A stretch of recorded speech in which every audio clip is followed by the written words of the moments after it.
The Word of God is alive and powerful, sharper than any two-edged sword, piercing even to the dividing asunder of soul and spirit, and of the joints and the marrow, and is a critic of thoughts and intents of the heart.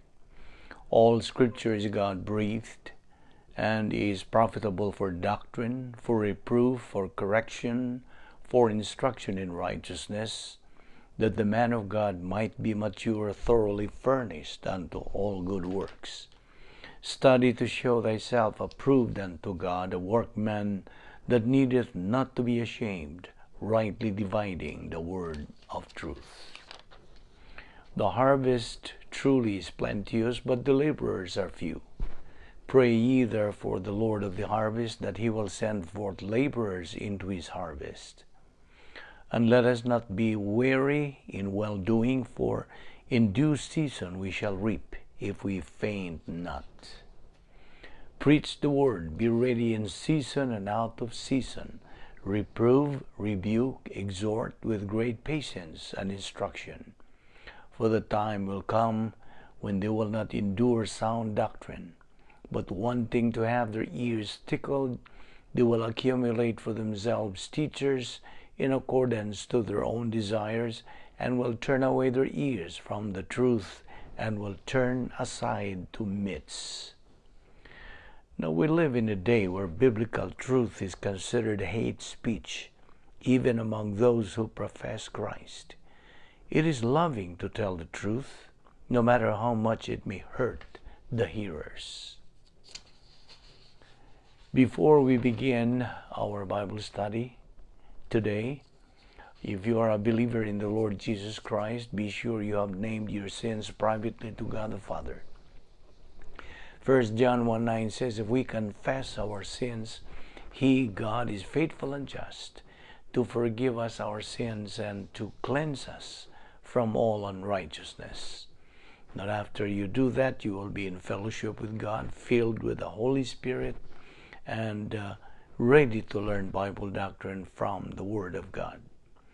However, kung dili ka pa sa ka magtotoo ni Ginoong Hesukristo, ang imong giatubang nga isyu dili ang pagkumpisal sa imong mga sala, kundi ang pagtuo kang Ginoong Hesukristo lamang, alang sa imong kaluwasan lamang. Faith alone in Christ alone. John 3:36 says, he who believes in the Son has eternal life. He who does not believe in the Son does not have life, but the wrath of God abides on him. Therefore, let us pray.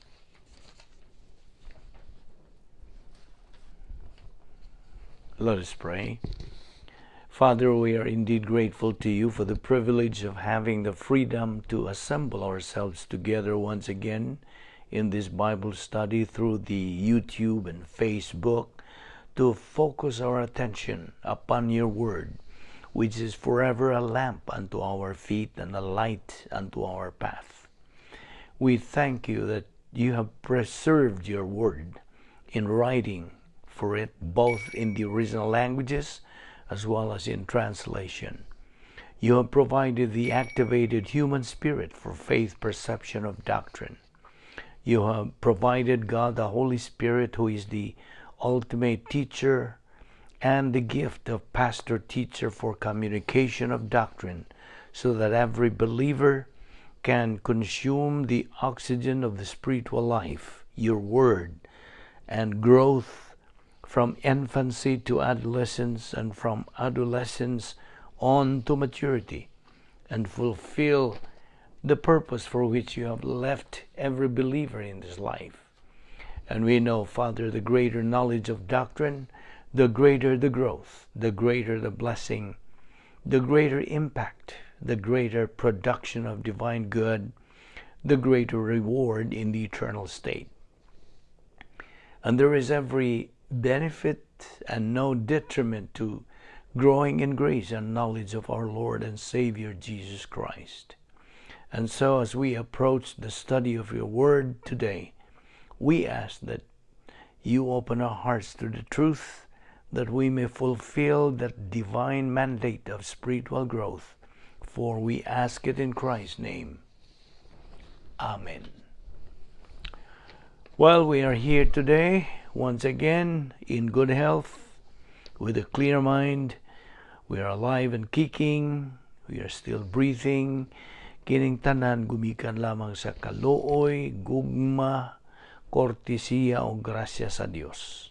Dili kita takos nini. We don't earn it nor work for it. Kay grasya kini. Karong adlaw atong ipadayon ang atong pagtuon sa pulong sa Dios.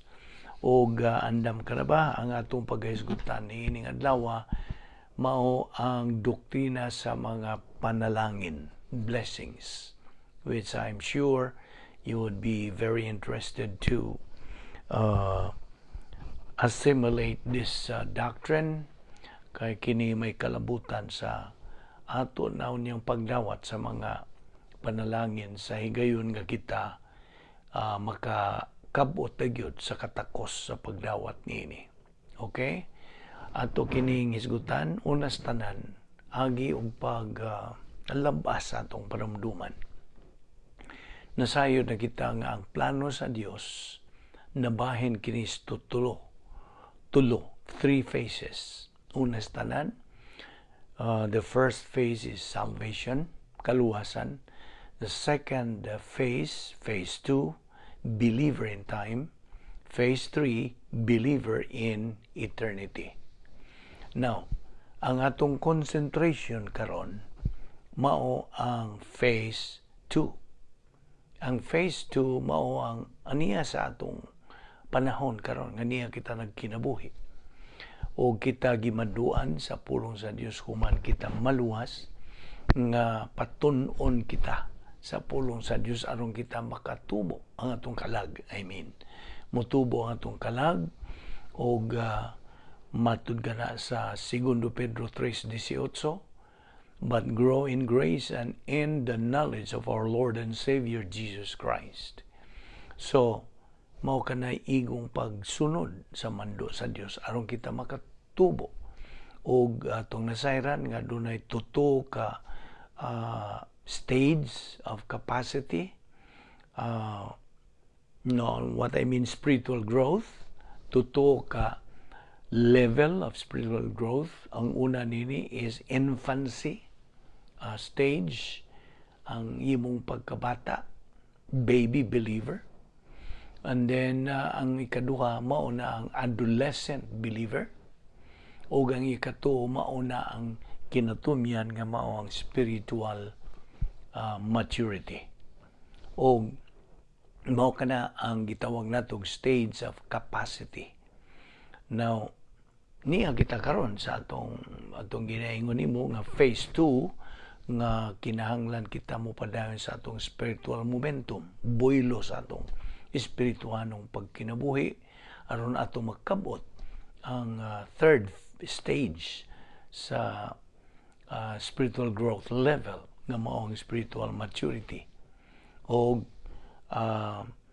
naay tuto sab ka capacity stage, capacity for life, capacity for blessings, and for happiness. Now, unsaon man nimo pag-maintain ang spiritual momentum? Kung ako kang pangutanon. Well, tubag, pinagi lamang sa pagtuon lagi sa pulo sa Dios. Bible doctrine. Mao ni gitawag nato sa English Bible doctrine, pad kini doktrina sa o mga pagtulunan sa Biblia. Pagtulunan sa pulong sa Dios. Okay? Now, Bible truth, Bible doctrine, the truth, is the only source of reaching capacity for life. Maura. Mao kini atong gibuhat. Usana kini kapaaging sangkap sa Dios kanato nga atong pahimuslan. Ikaw nga nagpahimuslan nini, ikaw, you are now on the right track. Nga ikaw magakabot sa imong tumo nga maong spiritual maturity.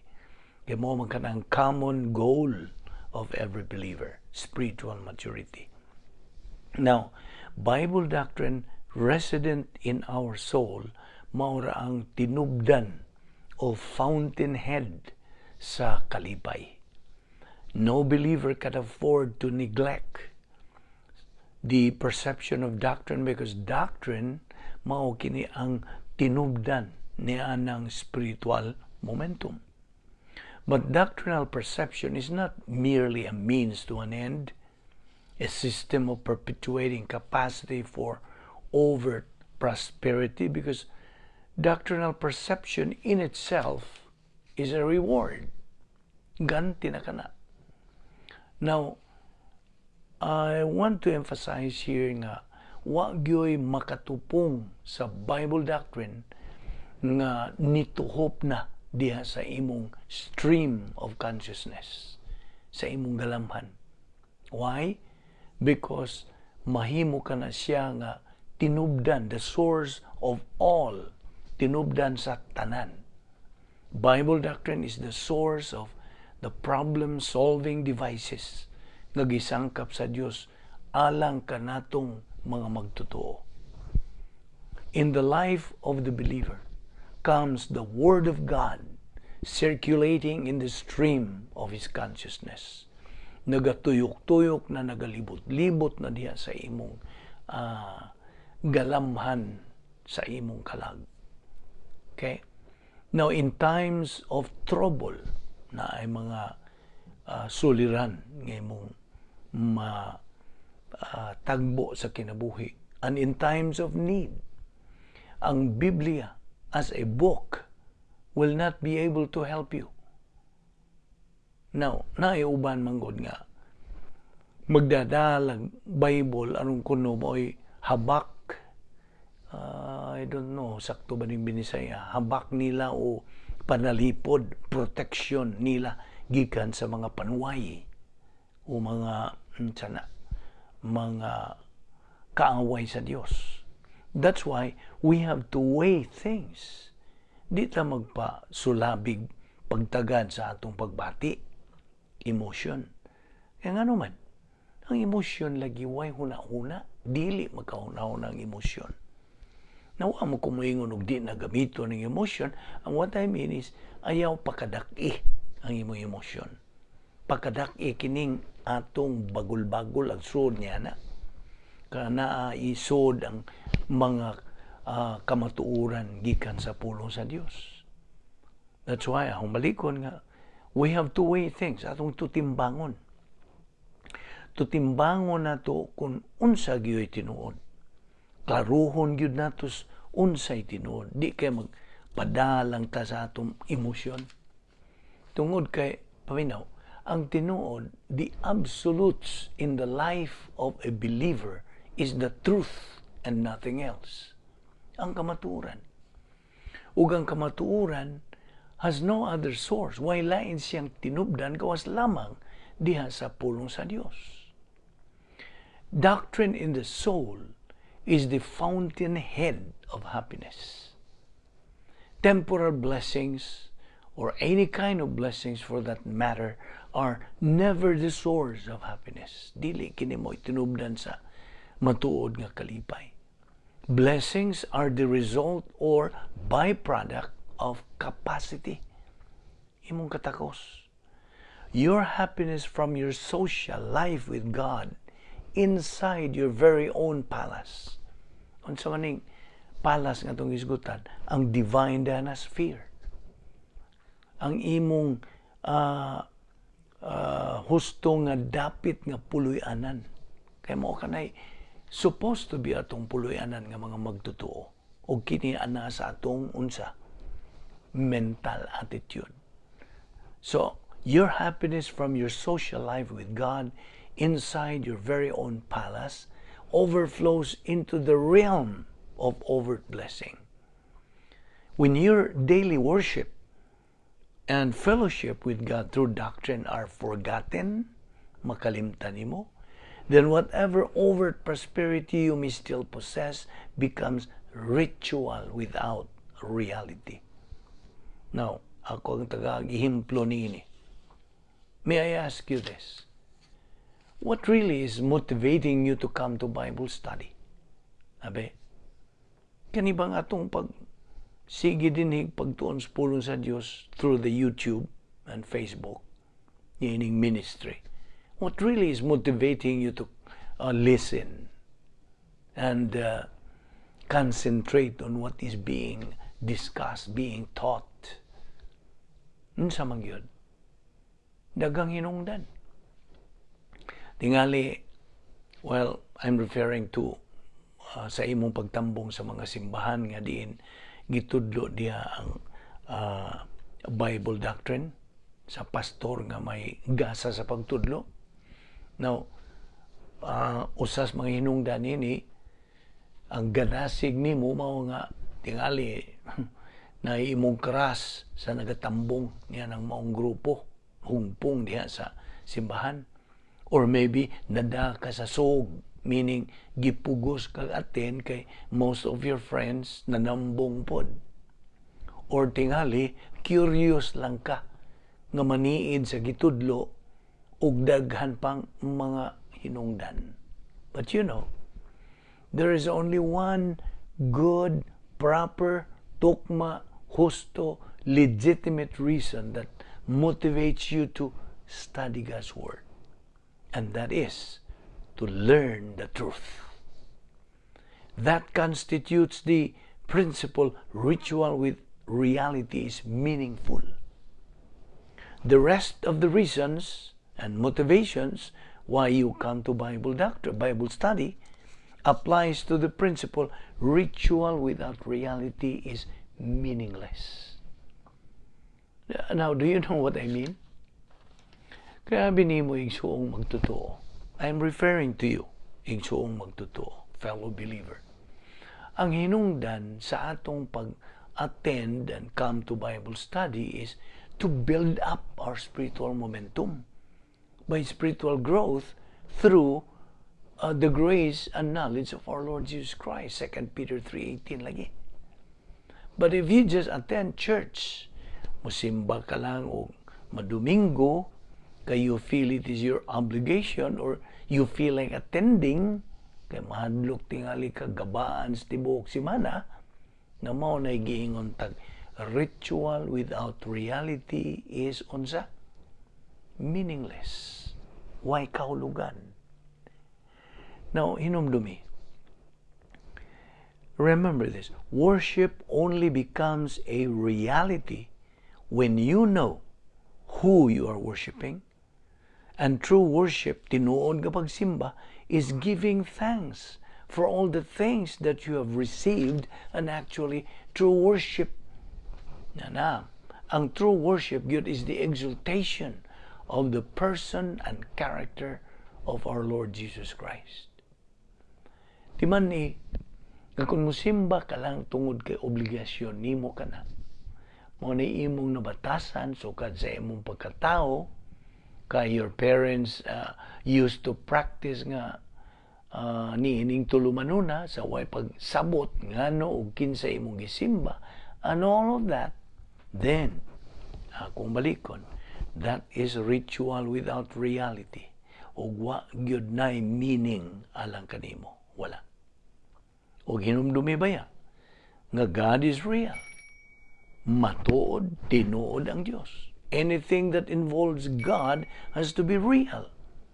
Sa imong pagbuhat o pagtuman sa mga tulumanon bahin sa Dios, nga wa kay nahibaw-an nga kahulugan o meaning behind those rituals, then ang imong pagbuhat niya na nila, mao kanay nakahimo na unya kanimong pildi, a failure sa imong Kristohanong pagkinabuhi. The secret of the prosperity test is genuine humility, which enables you to learn capacity and appreciation.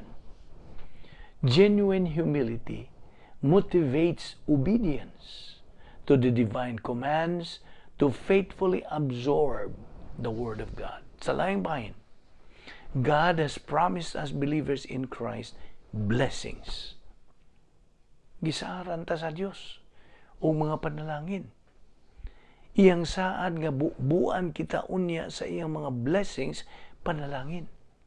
Ug kanang mao nga mga blessings nga tumong the target sa mao mga panalangin, ikaw nga magtotoo nga Kristohanon ug kitang tanang mga Kristohanon.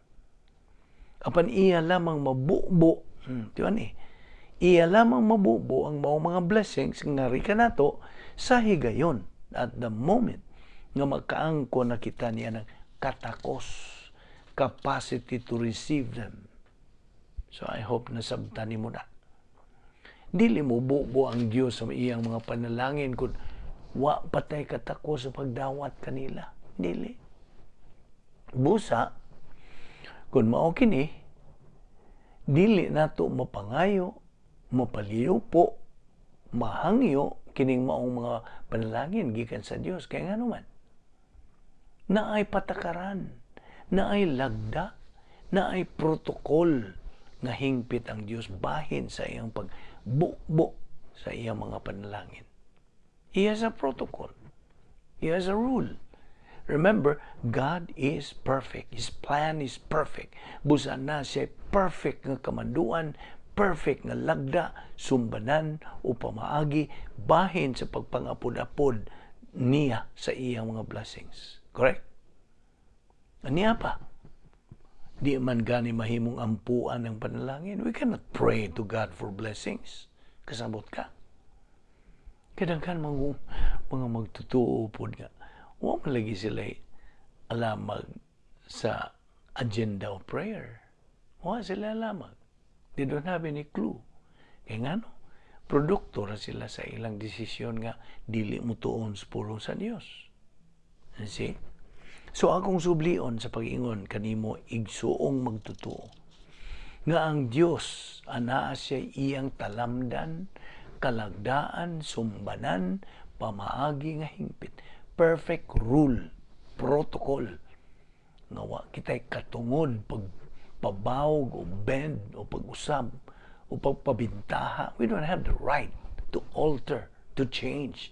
Kay hingpit man gud siya. Kasabot ka? Ang iyang protocol bahin sa pagbubo sa iyang mga panalangin nga rika natong mga magtutuo mao nga patubuon kita diha sa iyang pulong only through the study of His Word on a daily basis. Agi ka nagpagtuman siyang mando diha sa 2 Pedro 3:18. Patubuon kita sa grasya o kay balo kang Ginoong Kristo. Paagion kita sa to kaang-ang ubahin level of spiritual growth. Nga maong baby believer, adolescent believer, o ang kinatasan spiritual maturity believer. O diha sa maong ang-ang nga may katakos ka ng buuan sa Dios sa iyang panalangin. Klaro na ba ka na alang ka mo, igsoon? So, tubo lagi. You see, God is just tapping His foot, just waiting for believers to reach spiritual maturity, the capacity stage. Remember that it is God's promise to pour out His blessings once a believer reaches the capacity stage. O kining iyang mga blessings, kitang mga magtutuo ang target niini. Kita nga mga magtutuo. Sa ato nang nasayran sa integrity, pagkamasaligan sa Dios nga every time God promises a thing, that thing is always unsa guaranteed. I hope na klaro ni mo na. Garantisado kung musaad ang Diyos. Unya, naapa ba kay pagduduha? Pagduda sa pagkamasaligan sa Diyos? Diyos na gud nang misaad nimo. Tubo lang lagi sa pulong sa Diyos. Kay ang Diyos mo ingon gyud kanimo, inigkahamtong na nimo anak, di gyud ka magmahay. Di anang labihan sa kadaghang panalangin para nimo. Now, by the way, ato nagiingon din nga ang tumong o target sa mga blessings sa Diyos mao kinsa? Mga magtutuo. Okay? How about ang mga dili magtutuo? Sila ba po ang target? Answer, dili. Mga magtutuo ra. Okay? Ikaw nga magtutuo karong nagpaminaw niini. Ikaw mo puntarian ini. You are the target niining maong mga panalangin. Apan nga naman ang mga magtutuo man lang. Why believers only? Tubag, tungod kaya mga unbelievers, wa man sila relasyon sila ngadto sa Dios. In fact, they are not members of the family of God. So, wa kini sila labot sa mga kaayuhan nga gigahin, giandam sa Dios sa iyang mga anak. Wa. Unas tanan, wa man sila mutuo ni Ginoong Jesucristo nga ilang manluluwas. Nga mo'y requirement man na nga mamahimo ang tao nga anak sa Dios. Mamahimong sakop sa panimalay sa Dios. Juan 1:12 nga nagaingon, apan kadtong midawat og misalig kaniya, gihatagan niya sa katungod nga mahimong mga anak sa Dios. Nana. Well, angay tang hinumduman dinhi nga ang mga blessings nga gisaad sa Dios kanato mga magtutuo, dili niya mahatag ngadto sa mga dili magtutuo. Apan tingali mo ingon ka, kadiyo tragodbek, naaman lagi mga unbelievers nga nakadawat og mga blessings na uban o gani daghan kanila nga murag blessed pa kaysa mga believers. Well, paminaw. Ang Dios mububo sa iyang mga blessings ngadto lamang sa iyang anak, iyang mga anak, mga believers, once makaabot kini sila sa maturity stage o capacity stage. Ang Dios mububo ngadto kanila directly. Di man nila directly. Ngano mang directly man? Because anak man kini sila sa Dios. Okay? So, directly, diretso.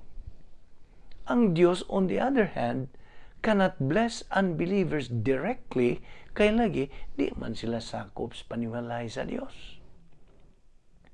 Ang Dios, paminaw, ang Dios mo panalangin sa mga unbelievers not directly but indirectly. Di man din ang word nga indirectly. Mo panalangin ang Dios sa mga unbelievers indirectly, pinaagi sa gitawag taog blessings by association or through the pivot nga mao ang hamtong nga mga magtutuo. Mao nang makadawat o ingnon ta malagputan o mapiskan ang pipila ka mga unbelievers because again through blessings by association or through the pivot. Kasabot ka? Apan again, ang unbelievers do receive blessings. But those blessings, paminaw, those blessings that they receive are not as secure, not as superior quality as that which mature believers receive. Sabot ka? So let's bear in mind that the blessings that God had promised and prepared for believers had been readied. Iyan ang giandam sa kaniya tungwapang tanan. He had them ready in eternity past. Let's also remember that all the blessings that every believer is entitled to receive depend entirely on the saving work of the Lord Jesus Christ at the cross. It is all through the courtesy, love, mercy, and grace of God. Muna kanunay na kung subli ninis pag-ingon sa di pa ta magsugod sa Bible study. It is all through the courtesy, love, mercy, and grace of God. But most especially, those blessings all depend and are based entirely on what Christ has done at the cross. And of course, God's blessings being poured only to mature believers are of supreme or superior quality, secure, and will last forever, and they are guaranteed for every mature believer. Kaya binimo, fellow believer, ang mga panalangin that you receive from the justice of God, as a whole from the grace of God, aside from being of superior quality, secure, and eternal, are a testimony to the love of God. pagsaksi ka na sa iyang gugma sa Dios. Yes, a testimony ka na sa gugma sa Dios. Gugma sa Dios for you, believer. Now, kung maghisgot ka ni gugma sa Dios, wabe, labot niya na ang February 14. Ang ingon nila, Valentine's Day, kung sana. Ang love of God, dili mo sibo, ana. Na maghatag o mga cards, anang okasyon, ha? Ila pang kutloon pag yun ng Bible verse, 1 Corinthians 13, love is kind, love is patient, etc. Now, by the way, the love mentioned in the Bible has nothing to do with emotion. Nothing to do with emotion, oy. May labot. The love mentioned in the Bible has nothing to do with our emotion, but it has everything to do with our mental attitude. Atong panguna-una.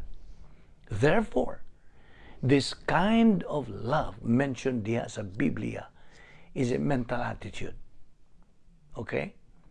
So when we talk about the love of God, God can prosper a mature believer with the maximum expression of love.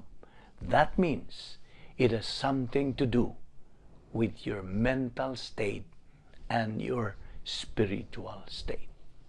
Diniho na kita kutob sa atong pagtuon ni ining bahina. Atong ipadayon kini.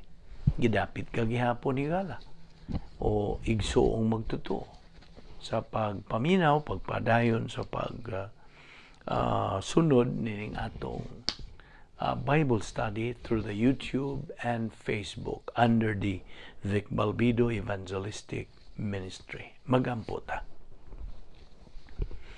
With your heads bowed and your eyes closed, we dedicate the closing moments of our worship service karong adlaw to anybody who is here without Christ.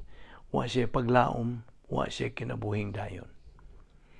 We want you to know nga si Ginoong Jesucristo naghahuna-huna kanimo, had you personally in mind sa dihang miadto siya sa cross. Ang matag sala that you have ever committed, past, present, or future, has been imputed to Him and judged, so that right where you sit right now, you can have eternal life by simply believing in the Lord Jesus Christ.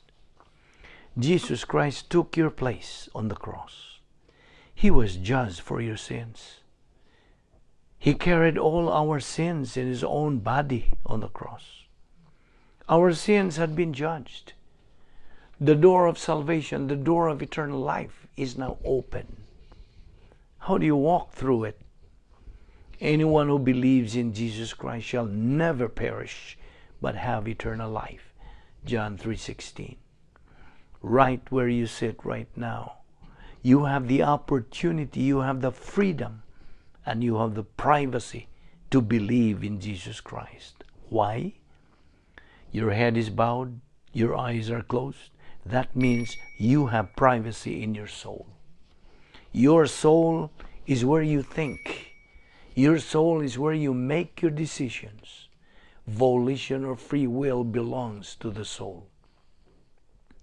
And right now, in the privacy of your soul, forming these sentences in thought only, inaudibly, you can tell God the Father that you are believing in Jesus Christ. And that is the moment of eternal life for you. Your option, your opportunity. Magampot lang. Nagapasalamat kami kanimo, langit ng Amahan, for the privilege and the opportunity of fellowshipping in your word today. Challenge us by these things, O Lord, for we ask it in the name of our Lord and Savior, Jesus Christ. Amen.